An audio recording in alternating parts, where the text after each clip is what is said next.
Feels good.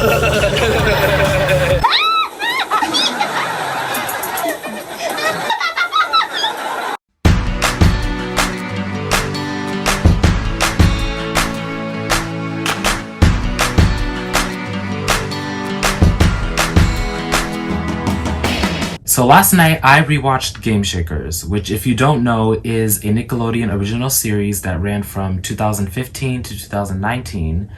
And it's basically about these group of kids who create a video game and then it goes viral. And a rapper named Double G, who is played by Kel Mitchell, hilarious, he basically becomes business partners with the kids. And then the rest of the series follows the Game Shakers company as they create more games and, you know, grow as a business and everything. So just to give you my background with the show, I actually did like it back when it was on. I watched like the first 2 seasons religiously, like as they were airing.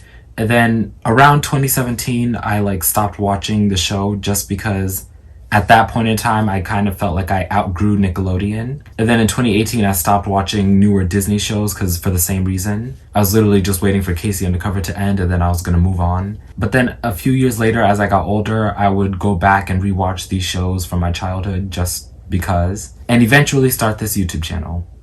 But anyways, last night I rewatched Game Shakers. Oh, what a bad idea. Okay, so first of all, this show is so much worse than I thought. The episode that I watched, I only watched one episode because I could only do one. That's all I could take. So the episode that I watched was about this girl. She's a black girl. I'll keep that in mind. She's a black girl. One of the only black girls to ever be on this show and on Nickelodeon in general. I know she's light-skinned, but she's still a black girl. I can tell. Black recognizes black, just so you know. Black recognizes black. The girl, she's a fan of the Game Shakers company. She likes their games. And she's calling the company, like the kids that work at the company, because she's having an issue with the game. And then Double G's son, Triple G, who's also part of the Game Shakers crew, he realizes that the girl sounds pretty through the phone or whatever. So he makes her do a video chat, and then he tries to like flirt with her and try to make her come to him in order for him to like teach her how to play the game right. But it doesn't work because she's not into him. But then once he mentions that his father is Double G, the famous rapper, then she's all over him.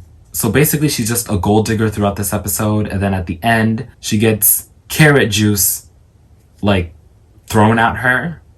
Well, not really thrown at her because it came from like somebody doing the Heimlich maneuver to a senior citizen who was choking. So it came out of that old lady's mouth and just splashed on that black girl's face, which I did not like. I mean, I know she was mean, but why she had to be mean? Why she had to be a gold digger?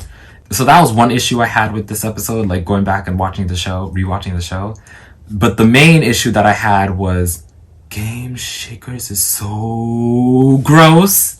Oh my goodness. So throughout the episode, there's this running gag that Kenzie, one of the main characters, she's obsessed with glue, like putting liquid glue on your hand and then waiting for it to dry and then peeling it off. Throughout the episode, she just buys more bottles of glue and more bottles and just puts it on her hand. And when I first saw it happening, I was like, okay, that's weird, but whatever. Nickelodeon's weird. It's known for being weird. I won't question it. But once the black girl came into the building so that Triple G could teach her how to play Sky Whale, the game, Kenzie shook the black girl's hand and then there was white glue all over her hand. And I was like, oh, that's gross, but whatever, Nickelodeon, I'll let it slide. And then here's the scene that really took me out. When Kenzie and Babe, the two main characters, when they were on the subway, Kenzie was like ferociously putting glue on her hand again. Babe warned Kenzie and she was like, hey, like you might want to chill with the glue thing because you could end up like that lady over there. And then they cut to a woman pouring white sticky glue all over her face and her body like this, just showering in it. She was laughing and being a lunatic, and oh my goodness. I'm not gonna say much, but like, because I don't want to ruin people's childhood, but once you're an adult and you see that, it don't look like glue. I'm just gonna say it don't look like glue. Taken out of context, that is gross. That is disgusting. And then I remember I saw this clip from Henry Danger where Ariana Grande's real life brother, Frankie Grande, gorgeous, he's beautiful. He was playing a character in the Henry Danger TV show, and he was a supervillain. And at the end of the episode, when his character got defeated, they had another character get their huge pimple like squirted, and then the pimple goo went all over Frankie, and I was like, oh, eh. And then I was thinking to myself, when did like kid shows get so gross? Like so gross and disturbing. And then I went back to look at it. I watched Disney Channel and I watched shows from different time periods. So I watched some shows from the early 2000s, some from the mid 2000s, some from the late 2000s, some from the early 2010s, some from the mid 2010s, and some from the late 2010s. 2020s ish, this time period right now. And from what I gather, Disney Channel as a whole, I mean, yeah, they do have some issues, but as a whole, they were pretty wholesome. Like, they never had anything even near as disturbing as Nickelodeon did. And I was like, okay, so then it's just a Nickelodeon problem. It's not a Disney thing, it's a Nickelodeon thing. So when did Nickelodeon get so disturbing? So I did the same thing I did with Disney Channel. I did it with Nickelodeon. So I'd watch some shows from the early 2000s, some from the mid, some from the late, some from the early 2010s, mid 2010s, and then some shows from like now. And from what I gather, the shows from the 2000s and the shows from 2010s onward are like two different types of shows. And I'm only going to talk about the shows that were made by that man, you know, the man with the foot fetish, him, the creep, you know him, the creator of iCarly, him. So I rewatched some of his shows. I've rewatched Drake and Josh, Zoe 101, iCarly, Victorious, Henry Danger, and Game Shakers. So just those 6 shows. The first 3, Drake and Josh, Zoe 101, and iCarly, to me, they're a lot more wholesome than the last 3 shows, Victorious, Henry Danger, and Game Shakers. Drake and Josh, aside from its obvious like depiction of Josh, who's like a sweetheart, but they like constantly bag on him just because I'm pretty sure it was only because he was plus size. No, even after he lost the weight, like he was still treated horrible. You know what? That show was just mean to Josh for no reason and nice to Drake when Drake was like the worst character ever. I don't like Drake's character. But even though that show had issues, like it was still not like disgusting to watch. Same with Zoe 101. Like the show itself, I don't really see any issues with it, but I know there are like behind the scenes drama, like terrible stuff going on. Ugh, the reboot Zoe 102. I didn't watch the Zoe 102 reboot because like I already knew from the trailers that it was not going to be that good. And lo and behold, I was correct. I mean, they say not to judge a book by its cover, but you can fully judge a reboot by the trailer. Whatever, okay. But yeah, Zoe 101 overall was not gross to watch like that.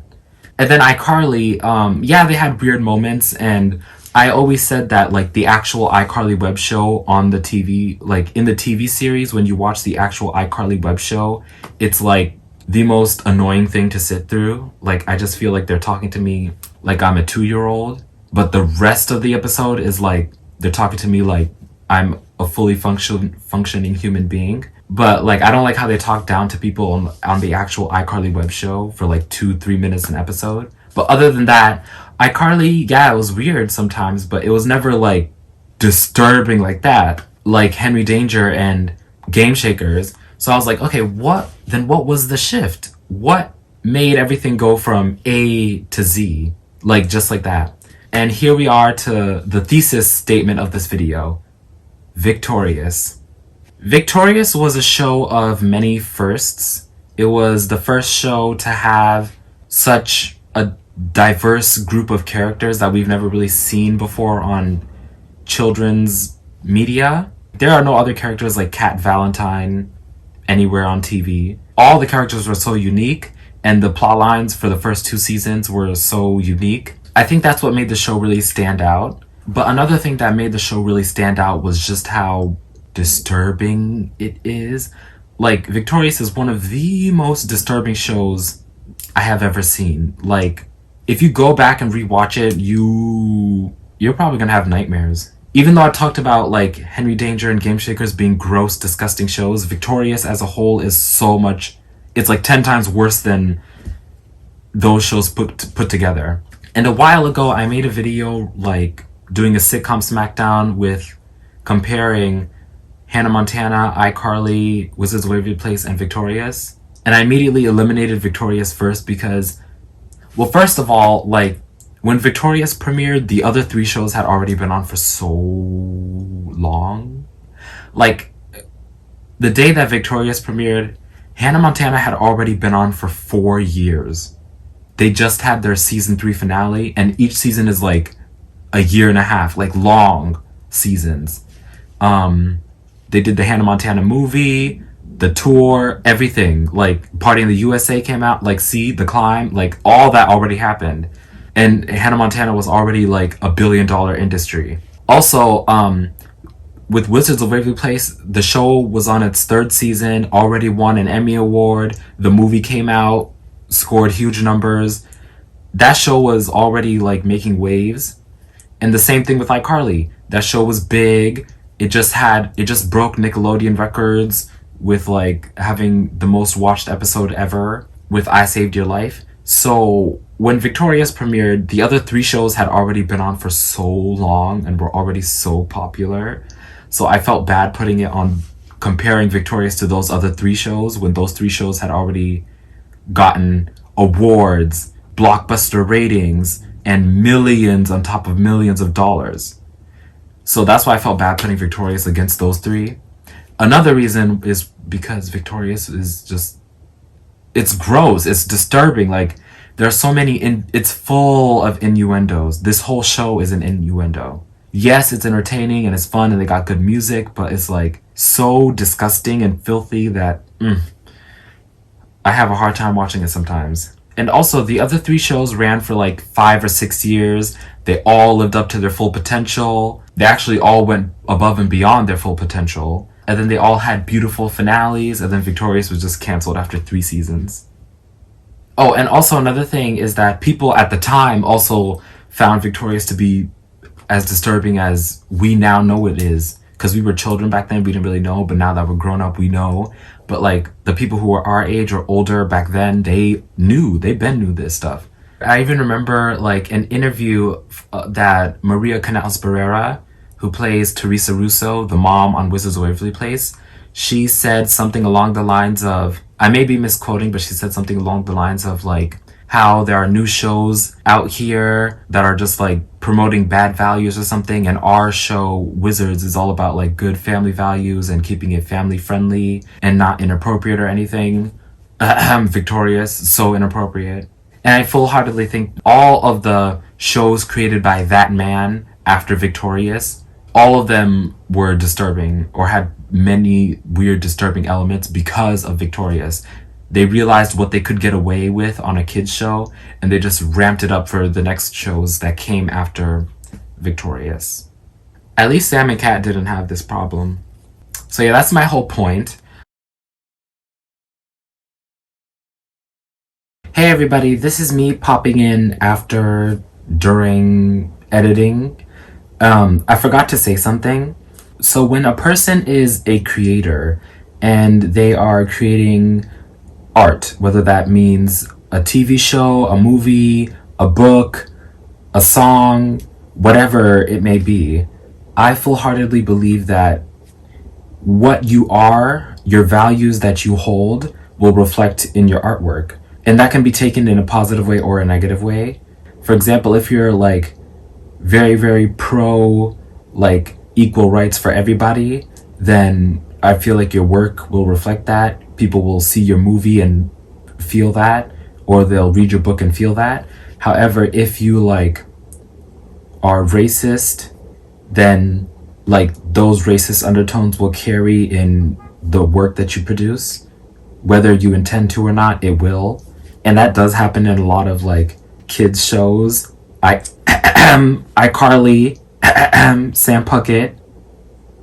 She is a black stereotype. Hannah Montana, Roxy. And in the case of many Nickelodeon shows that are created by that man, that disgusting man who, you know, preys on children, I feel like that is so obvious when you watch the shows that he makes. You can see like how disturbing it is because he's preying on these children, and you can see it through the shows, especially on the shows that have more female cast members. It's strange that he didn't do it on Zoe 101 as much.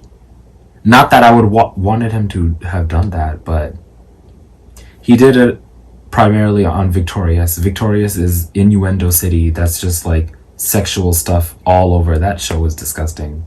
And piggybacking off of what I said about how like your artwork is a reflection of yourself, like how Victorious is a disturbing show because it's created by a disturbing person. With my YouTube channel, I always try to be as inclusive as possible. I try to make people of all races, genders, ages, sexualities, nationalities, whatever, religion. I try to make everybody feel as welcome as possible. I don't try to exclude anybody for any reason.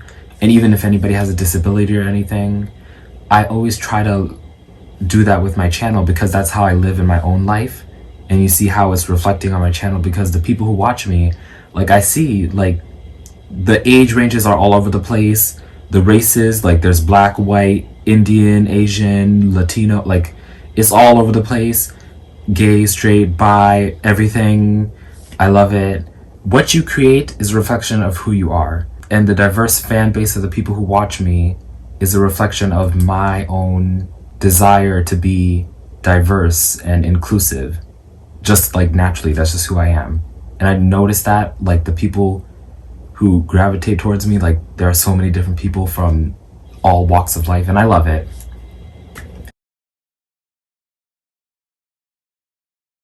So yeah, that's my video. Victorious changed Nickelodeon for the worse in a lot of ways. And the whole disgusting innuendos, creepy sexual stuff, really gross.